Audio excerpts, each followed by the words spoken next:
After a lot of back and forth Tuesday night, House Republicans were able to narrowly adopt a budget resolution that would advance President Trump's agenda. The proposal passed in a 217 to 215 vote. Every Democrat and just one Republican, Congressman Thomas Massie of Kentucky, voted against it. The plan includes up to $4.5 trillion in extended tax cuts. Spending would be slashed by at least $1.5 trillion over the next 10 years. And the debt ceiling would be increased by $4 trillion. Senators on both sides of the aisle have expressed concerns the plan could potentially gut Medicaid. Republicans are making cuts in these critical programs, helping American families to generate enough money for a tax break for the wealthiest people in this country. I'm not going to vote for Medicaid cuts, benefit cuts. Work requirements, fine, but 21% of the residents in my state receive Medicaid or CHIP.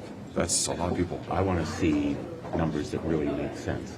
And so far, we've seen none. There's got to be a lot of unintended consequences that our members need to think through, whether it's a red state or blue state. CBS News congressional correspondent Caitlin Huey-Burns has the latest from Capitol Hill. Caitlin? Hey, Lindsay. Well, the House Republicans were able to pass a budget framework last night. This was considered a big victory for House Speaker Mike Johnson and for President Trump, but it really is just the first step. Now begins the hard work. Last night was just a framework that they were putting together.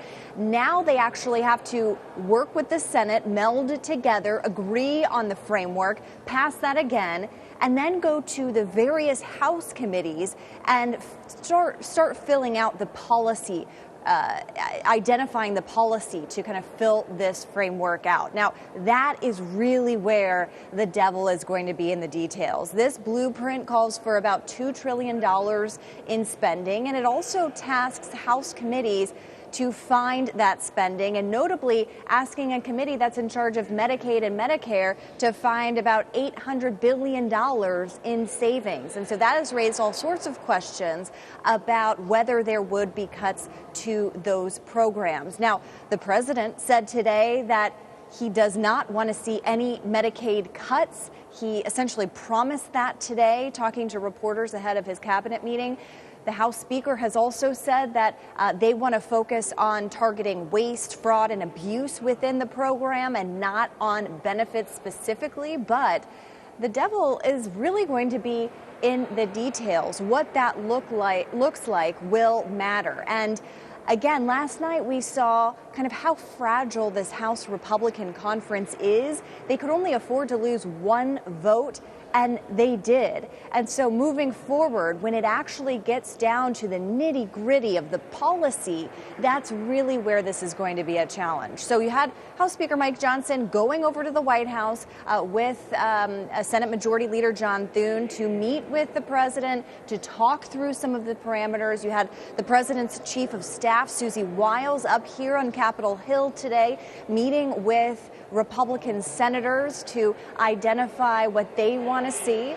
And basically now the rubber hits the road. And this is all about passing the president's legislative priorities. He wants to get his agenda through Congress, but there are still some big sticking points. He wants the Trump tax cuts passed in 2017 to become permanent. There's disagreement up here a little bit on that on Capitol Hill, whether they can make those permanent, how they would go about doing that. So this is all to say that this is a very delicate process, and it kind of underscores why the executive branch has been going it alone with Elon Musk, trying to shrink the size and scope of government because they know how difficult it is to get anything through on Capitol Hill.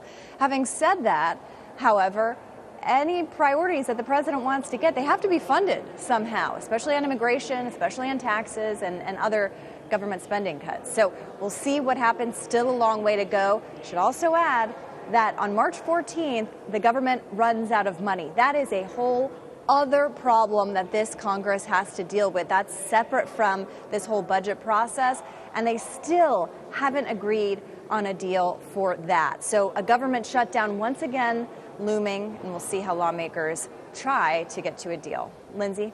Caitlin Huey-Burns, thank you.